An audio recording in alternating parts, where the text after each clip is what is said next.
नमस्कार, बहुत स्वागत है आपका सोशल मीडिया स्पेशल बुलेटिन देख रहे हैं आप और मैं हूं आपके साथ पायल। खबरों की करेंगे शुरुआत, लेकिन उससे पहले नजर सुर्खियों पर। भोपाल गैस राजदी की 41वीं बरसी। छतरपुर में नायब तहसीलदार ने महिलाओं को मारा थप्पड़। रायपुर दूसरा वनडे भारत बैटिंग कर रहा। रायगढ़ में आरपीएफ जवान ने साथी को गोली मारी, मौके पर मौत। दंतेवाड़ा में सुरक्षा बल और नक्सलियों के बीच मुठभेड़ जारी।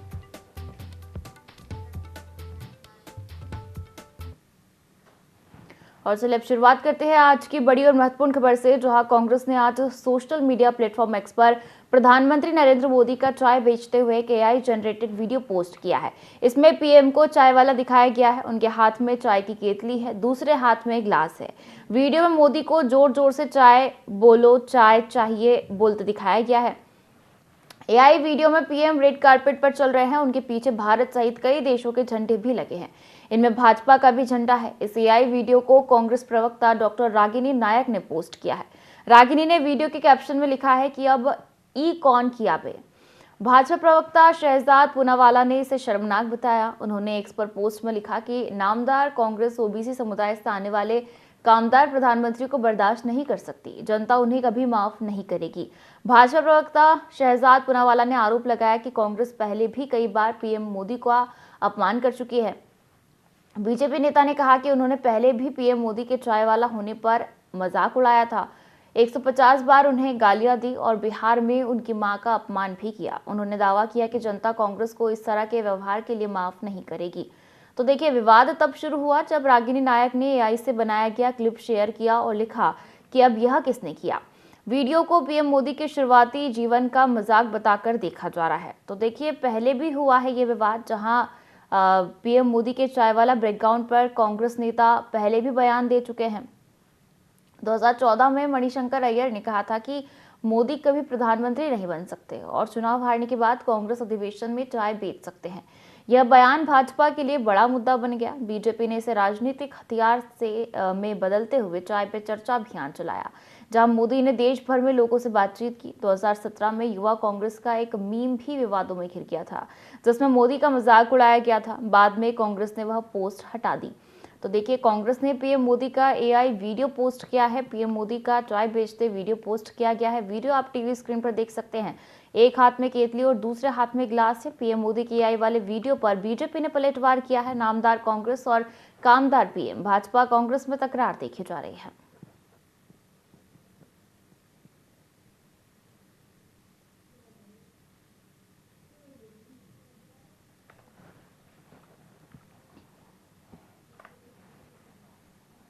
और भोपाल में गैस राजदी की 41वीं बरसी पर बरकतुल्ला भवन सेंट्रल लाइब्रेरी में सर्वधर्म प्रार्थना सभा आयोजित की गई। सभा में गैस राहत मंत्री कुंवर विजय शाह, मंत्री कृष्ण गौर और सहित कई नेता मौजूद रहे। प्रार्थना सभा में दिवंगतों को श्रद्धांजलि अर्पित की गई। गैस राहत मंत्री विजय शाह ने कहा कि आज आरोप प्रत्यारोप का दिन नहीं है और सरकार ने जहरीले कचरे का भय कम करने का प्रयास किया है। वहीं राज्य मंत्री कृष्ण गौर ने कहा कि 41 साल बाद भी पीड़ित परिवारों के बीच त्रासदी के निशान हैं और ईश्वर से प्रार्थना करते हैं कि दुनिया में ऐसी कोई त्रासदी ना हो। तो देखिए, भोपाल गैस त्रासदी के 41 साल हो गए हैं और सेंट्रल लाइब्रेरी में प्रार्थना सभा मंत्री कुंवर विजय शाह इस दौरान मौजूद रहे। राज्य मंत्री कृष्णा गौर भी मौजूद रही। दिवंगतों को श्रद्धांजलि अर्पित की गई।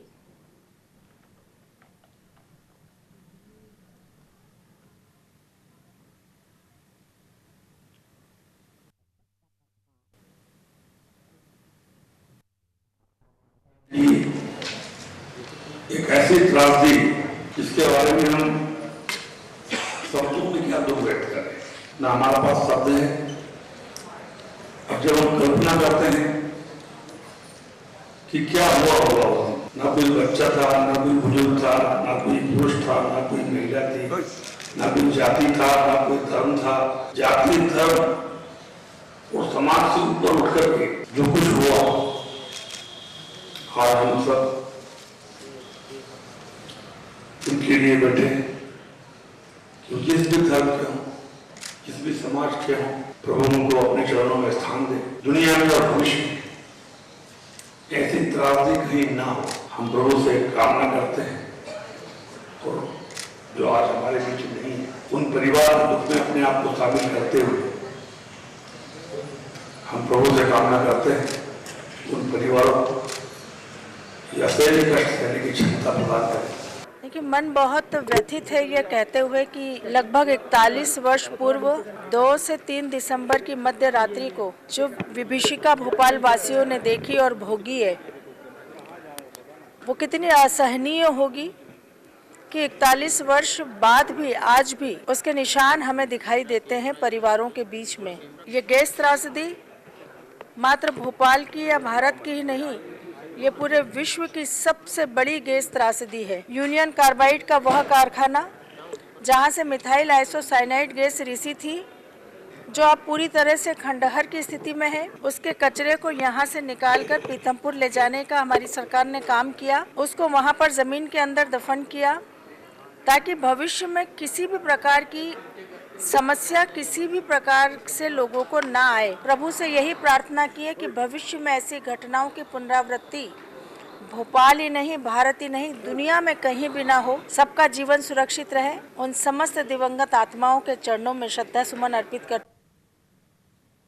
और खबरों में आगे बढ़ेंगे। जो 3 दिसंबर को कीमती धातुओं के बाजार में बड़ा उछाल देखने को मिला। India Boolean and jewellers association (IBJ) के अनुसार चांदी की कीमत आज 3,504 रुपये बढ़कर 1,78,684 रुपये प्रति किलोग्राम तक पहुंच गई है, जो अब तक का सबसे ऊंचा स्तर है। इससे पहले चांदी 1,75,180 रुपये प्रति किलो के भाव पर थी। वहीं सोने में भी तेज उछाल आया है। 10 ग्राम सोना 957 रुपये महंगा होकर 1,28,550 रुपये पर पहुंच गया, जो अपने ऑल टाइम हाई 1,30,874 रुपये के करीब है। तो देखिए, कीमतों में यह बढ़ोतरी ऐसे समय में हुई है जब अंतर्राष्ट्रीय बाजार में भी गोल्ड सिल्वर में तेजी जारी है। IBJ द्वारा जारी कीमतों में GST, मेकिंग चार्ज और ज्वेलर्स का मार्जिन शामिल नहीं होता, जिसके चलते देश के अलग अलग शहरों में रेट अलग अलग देखने को मिलते हैं।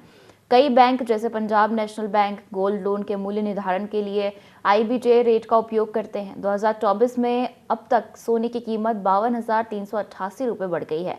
पिछले साल 31 दिसंबर को 24 कैरेट सोना 76,162 रुपये प्रति 10 ग्राम था, जो अब बढ़ते बढ़ते 1,28,550 रुपये पर पहुंच गया है।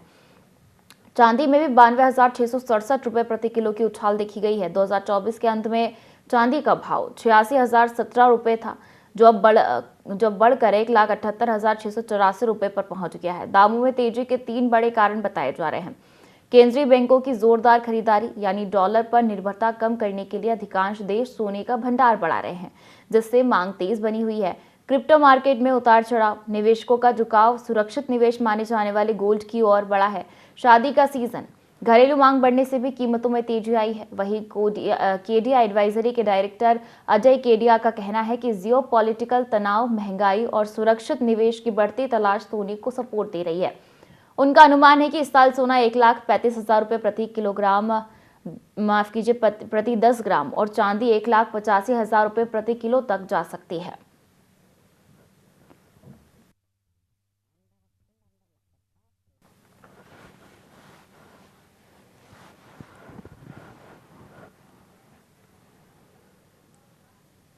और अगली खबर का रुख करेंगे, जहां Indian idol fame singer Pawandeep Rajan का 5 मई 2025 को बड़ा कार एक्सीडेंट हुआ था।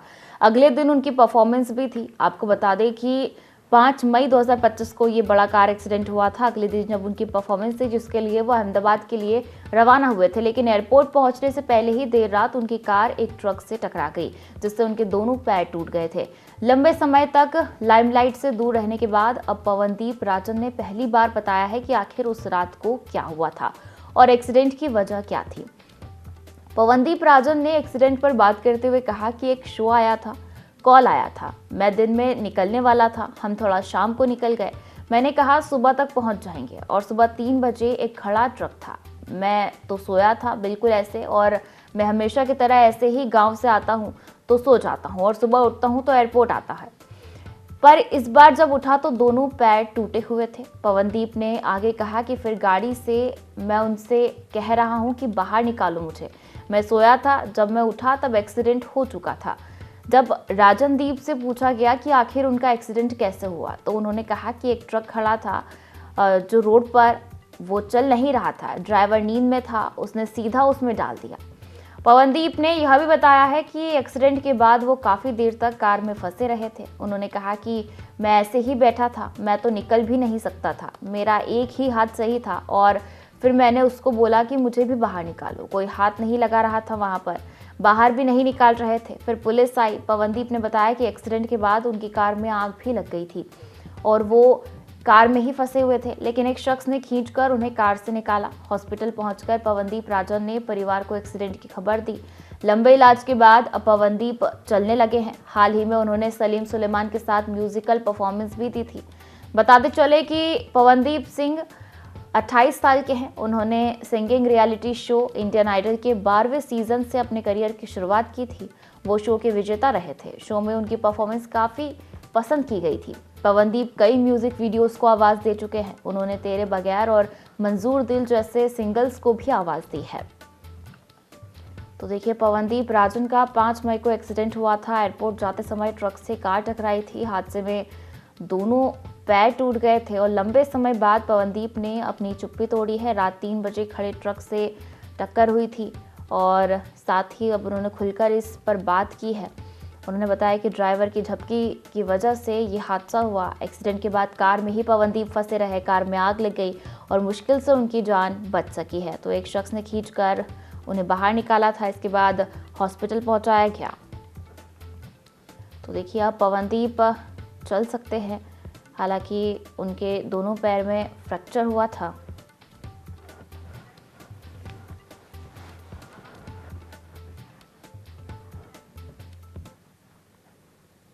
और खबर दंतेवाड़ा से है, जहां सुरक्षा बल और नक्सलियों के बीच मुठभेड़ हुई। डीआरजी एसटीएफ कोबरा टीम की संयुक्त कार्रवाई चल रही है। दंतेवाड़ा बीजापुर बॉर्डर पर जवानों और माओवादियों के बीच मुठभेड़ जारी है। दोनों ओर से रुक रुक कर फायरिंग जारी है। बीजापुर जिले के सीमावर्ती भैरमगढ़ क्षेत्र के केश कुतुल के जंगलों में मुठभेड़ चल रही है। 5 नक्सलियों के मारे जाने की खबर भी सामने आई है।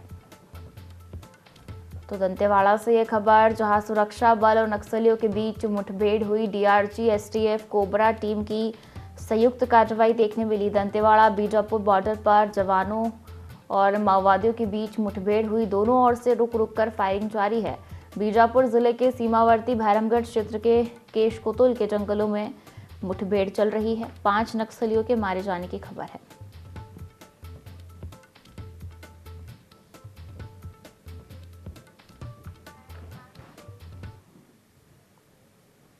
कांग्रेस सांसद और पूर्व केंद्रीय मंत्री रेणुका चौधरी एक बार फिर सुर्खियों में हैं। रेणुका चौधरी संसद में कुत्ता लेकर पहुंच गई थी, जिसे लेकर विवाद खड़ा हो गया है। सत्ता पक्ष ने रेणुका के खिलाफ कार्रवाई की मांग की है। हालांकि रेणुका का कहना है कि उन्होंने किसी नियम का उल्लंघन नहीं किया और वो सख्त कार्रवाई से नहीं डरती है।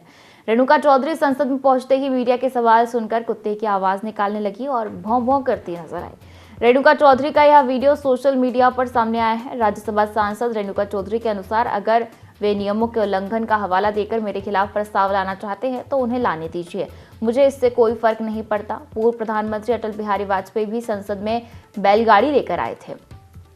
हिंदू धर्म में कुत्तों का काफी महत्व है। मैं किसी नियम का उल्लंघन नहीं कर रही हूँ।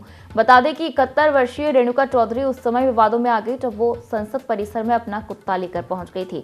सुरक्षा बलों ने उन्हें दरवाजे पर रोकने की कोशिश की और उन्हें संसद में कुत्ता न लेकर जाने को कहा, लेकिन उन्होंने किसी की नहीं सुनी। कुछ ही देर में रेणुका चौधरी का कुत्ता उनकी कार में बैठकर वापस लौट गया, लेकिन संसद परिसर में कुत्ते की मौजूदगी को प्रोटोकॉल का उल्लंघन माना जा रहा है। उधर भाजपा ने कांग्रेस को आड़े हाथ लिया। भाजपा सांसद सुधांशु त्रिवेदी ने कहा कि प्रमुख कांग्रेस सांसद अपनी तेज हंसी के लिए जानी मानी और बदनाम है। जिस तरह से उन्होंने अभिनय किया, पहले अपनी कार में एक कुत्ते को लाई और फिर नाटकीय ढंग से कुत्ते के प्रति अपनी सहानुभूति व्यक्त की, वह समझ में आता है।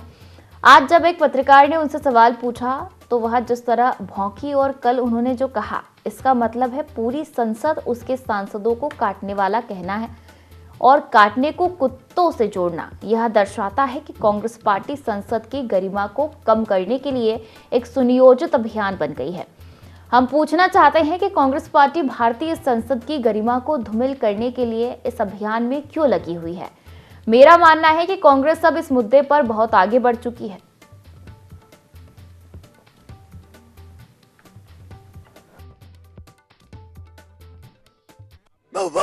जब आएगी देखा जाएगा, ऐसी क्या परेशान, जब आएगा ना मैं मुंह तोड़ जवाब दूंगी। कांग्रेस की विख्यात सांसद जो अपने ऊंचे स्वर के अट्टहास के लिए सुविख्यात ऑब्लिक कुख्यात हैं, उनके द्वारा जिस प्रकार की हरकत की गई, श्वान को लेकर गाड़ी में आना और श्वान की संवेदना का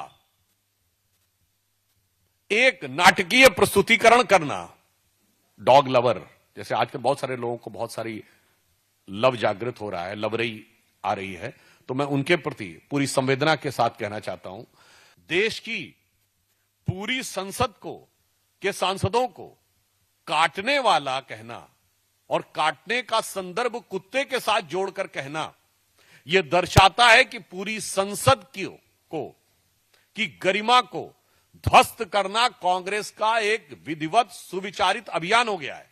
पहले पूर्व राष्ट्रपति महोदय के समय में उनकी मिमिक्री संसद भवन की सीढ़ियों पर होना, जिस समय वक्फ बोर्ड का वोटिंग रात में पैजामा और टी शर्ट पहन के राहुल गांधी जी आए। अरे भाई, हम सब लोग 2:30-3 बजे तक वहां पे थे।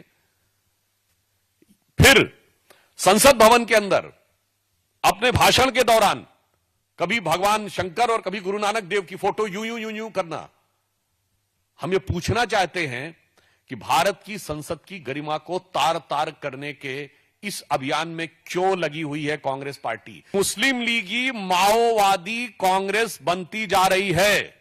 ये दोनों उदाहरण इस बात को प्रमाणित करते हैं कि अर्बन नक्सल माइंडसेट की तरह पूरे के पूरे कॉन्स्टिट्यूशनल एपरेटस को डिमीन करना, यानी समस्त संवैधानिक व्यवस्थाओं और संस्थाओं को के प्रति अपमान और तिरस्कार करना, जो एक माओवादी एजेंडा होता।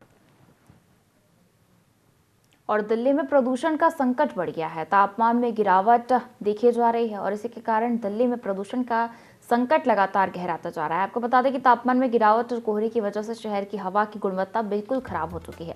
बताया जा रहा है कि दिल्ली में 14 AQI स्टेशन गंभीर श्रेणी में दर्ज किए गए हैं।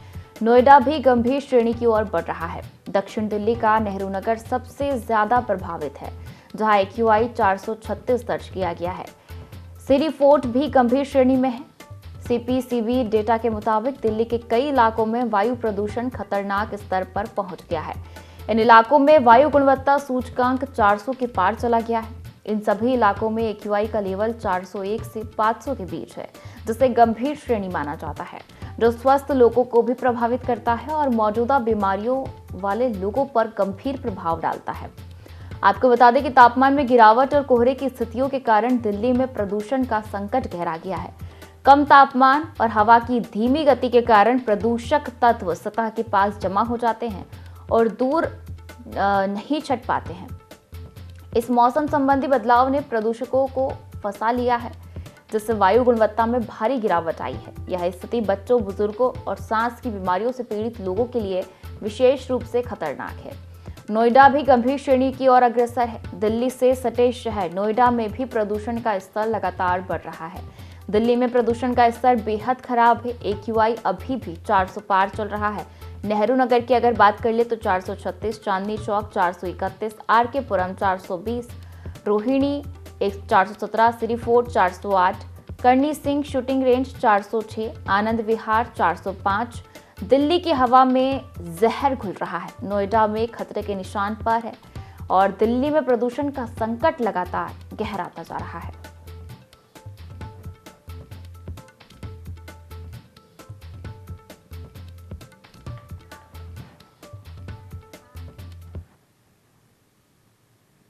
और खबरों में आगे बढ़ेंगे, जहां संचार साथी ऐप को लेकर जारी विवाद के बीच केंद्र सरकार ने बुधवार को लोकसभा में स्पष्ट किया कि यह ऐप किसी भी तरह की जासूसी करने में सक्षम नहीं है और न ही भविष्य में इसका ऐसा उपयोग होगा। केंद्रीय संचार मंत्री ज्योतिरादित्य सिंधिया ने विपक्ष के आरोपों का जवाब देते हुए कहा कि ऐप केवल साइबर फ्रॉड और चोरी हुए फोन की ट्रैकिंग में मदद करता है और फीडबैक मिलने पर सरकार इसके इंस्टॉल करने के आदेश में संशोधन करने को तैयार है।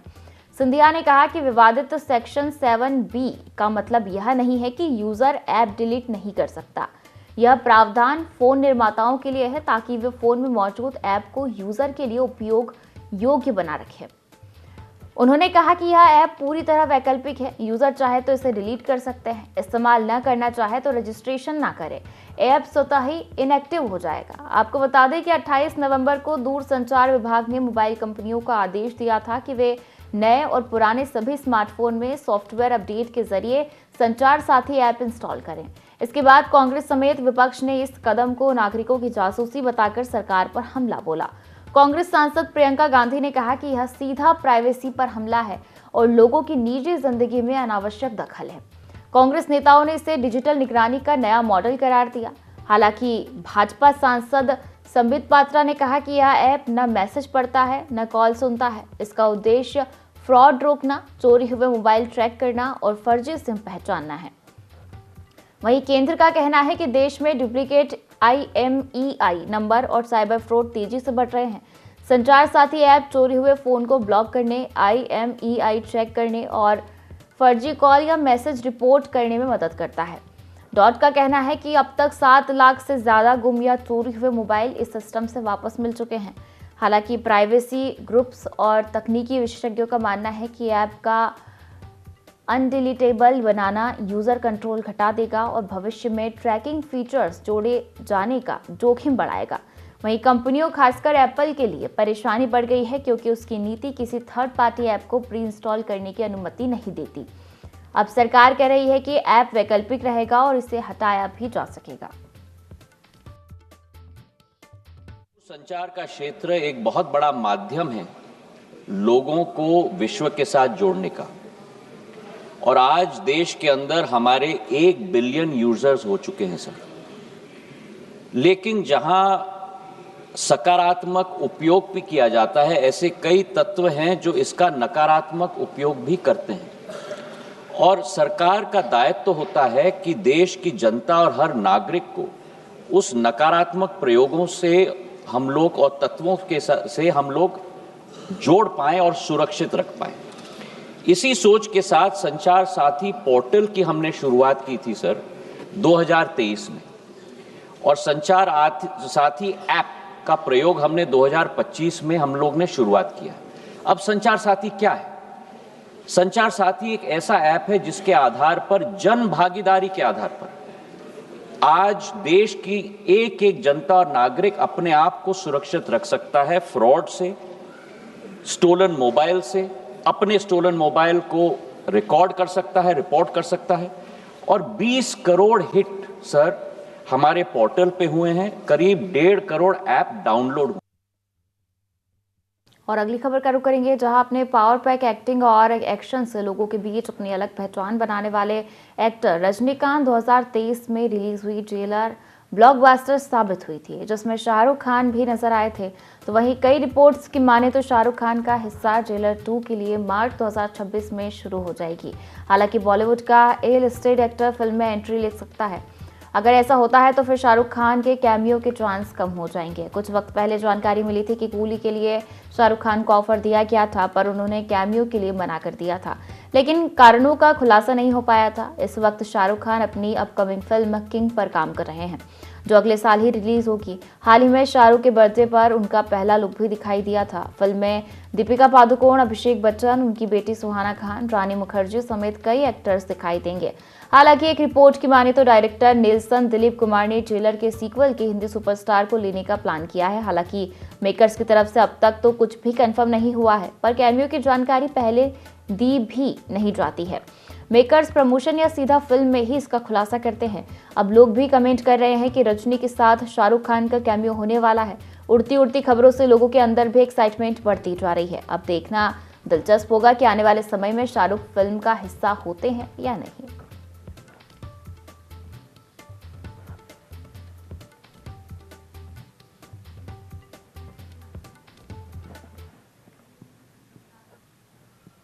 और तेलंगाना के मुख्यमंत्री रेवंत रेड्डी ने मंगलवार को हैदराबाद स्थित गांधी भवन में तेलंगाना प्रदेश कांग्रेस कमेटी की कार्यकारिणी की बैठक को संबोधित किया।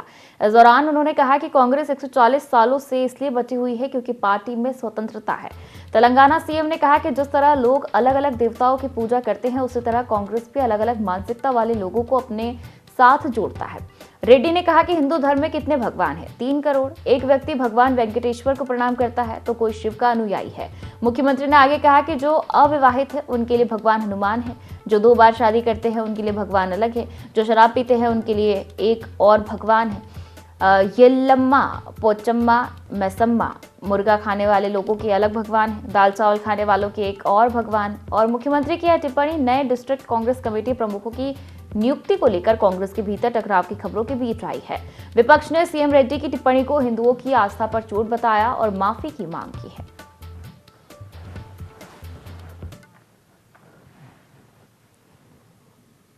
और इस बुलेटिन में फिलहाल इतना ही। आप बने रहिए IND 24 के साथ। नमस्कार।